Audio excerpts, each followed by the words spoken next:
Halo teman-teman Info Fotografi, apa kabarnya? Semoga dalam keadaan sehat selalu. Saya Encecin dan hari ini saya akan bahas tentang ponsel dari Vivo, yaitu Vivo Y100 5G. Ponsel ini ponsel yang unik karena dirancang khusus untuk pasar Indonesia.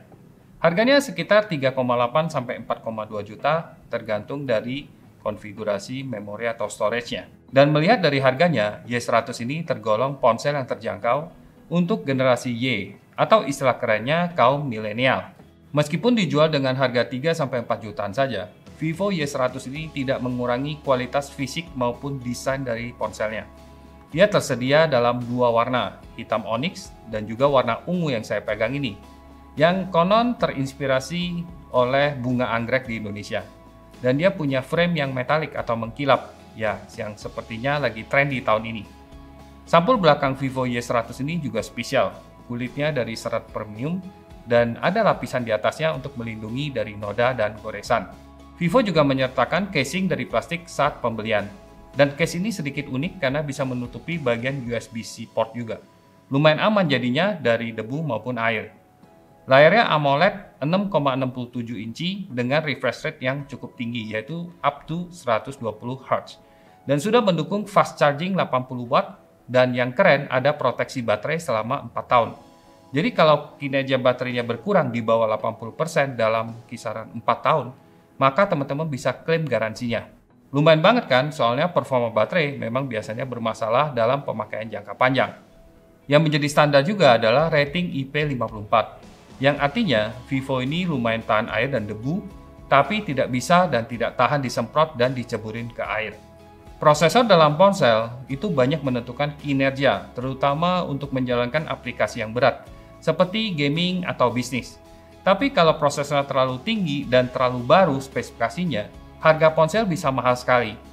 Vivo kali ini memilih prosesor yang sedang-sedang saja, Snapdragon 4 generasi kedua yang fabrikasinya sudah 4 nanometer. Menurut saya itu cukup lumayan dengan harga kisaran 3-4 juta. Oke, sekarang kita coba kualitas dari kameranya karena ini adalah channel info fotografi. Untuk kameranya, Vivo Y100 ini punya dua kamera.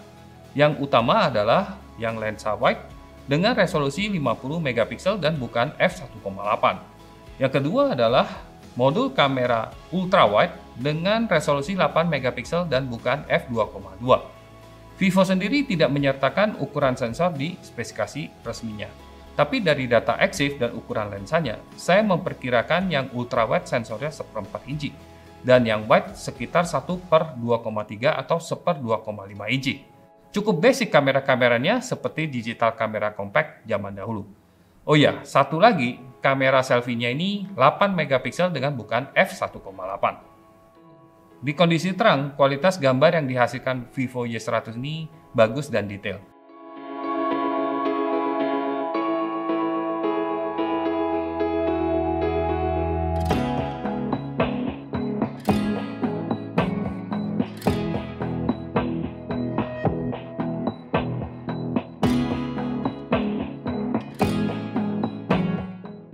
Tapi di kondisi gelap, kualitas gambar menurun, terutama detailnya ya, akibat noise reduction yang cukup agresif.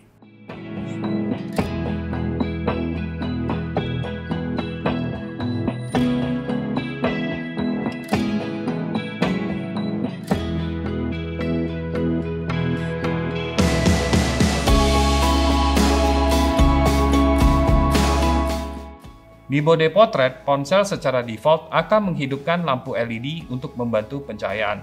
Selain untuk foto orang, saya suka pakai untuk foto food juga, karena bisa mengatur supaya latar belakangnya agak blur. Lampu LED di beberapa kondisi juga sangat membantu untuk memerangi backlight dan membuat subjek lebih menonjol. Meskipun spesifikasi kamera utamanya 50 megapiksel, setting default foto menghasilkan output 12 megapiksel.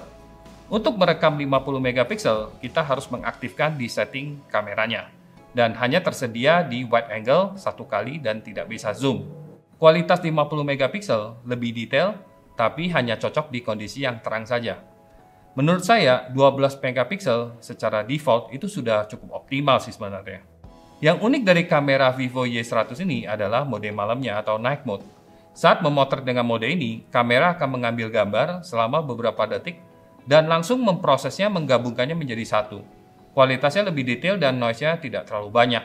Teknologi mode malam atau night mode memang sudah lama ada di ponsel. Seingat saya dari tahun 2017 atau 2018 yang lalu. Tapi yang menarik dari Vivo Y100 ini adalah adanya pilihan-pilihan efek-efek atau filter yang menyerupai efek sinematik. Di antaranya ada hitam emas, cyberpunk, lampu aura lamunan atau dreamy light mungkin ya, dan hitam putih, ada biru es atau ice blue, orange and teal atau hijau dan orange, dan merah tua, ada juga biru jingga dan perak jingga. Saya pribadi senang dengan efek-efeknya yang sinematis, dan jika kondisi dan objeknya cocok, hasilnya akan keren. Untuk foto di kelenteng, saya rasa efek jingga dan hijau cocok. Tapi untuk efek cyberpunk, menurut saya lebih cocok di kawasan perkotaan, terutama yang banyak lampu neonnya.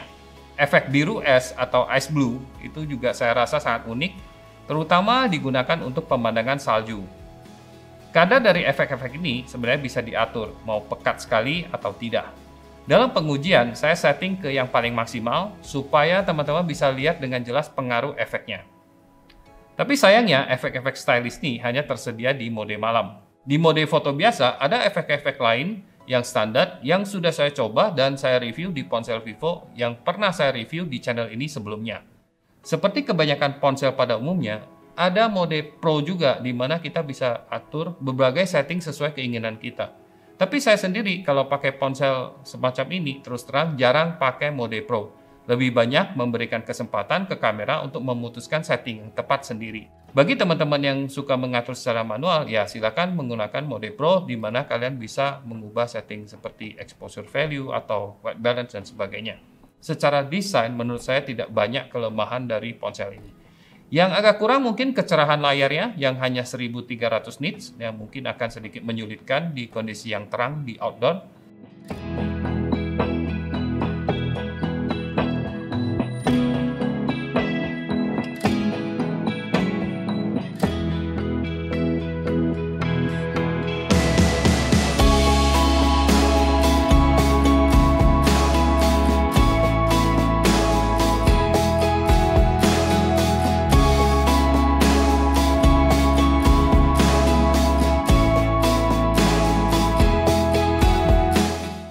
Dan videonya, baik di kamera selfie atau kamera belakang, ini mentok di Full HD 30 fps, tidak sampai 4K. Secara keseluruhan, menurut saya Vivo Y100 ini dari secara desainnya sudah cukup stylish dengan warna ungu dan juga premium fibernya. Warna ungu di zaman dulu terkenal sebagai warna yang melambangkan kemewahan. Mungkin Vivo mau memberikan kesan bahwa Y100 ini adalah ponsel yang mewah, tapi harganya terjangkau. Dengan harga sekitar 3-4 jutaan, menurut saya Y100 ini sangat cocok untuk generasi Y atau milenial yang pastinya harus bijak membeli gadget ya, karena banyak tanggungan hidup dan semakin meningkat. Kalau saya lihat dari segi kameranya, saya menilai Y100 ini kualitasnya cukup basic. Oke buat kondisi terang, tapi di kondisi gelap detailnya sudah kurang baik. Tapi di sisi lain, saya cukup senang menggunakan efek-efek malam, dan saya nilai ketahanan baterainya dan kinerjanya juga cukup baik. Oke, gitu aja ya yang saya bisa sharing dari ponsel Vivo Y100 5G ini. Mudah-mudahan bisa membantu teman-teman yang sedang mencari ponsel, dan sampai jumpa lagi di review ponsel berikutnya. Oke, bye-bye.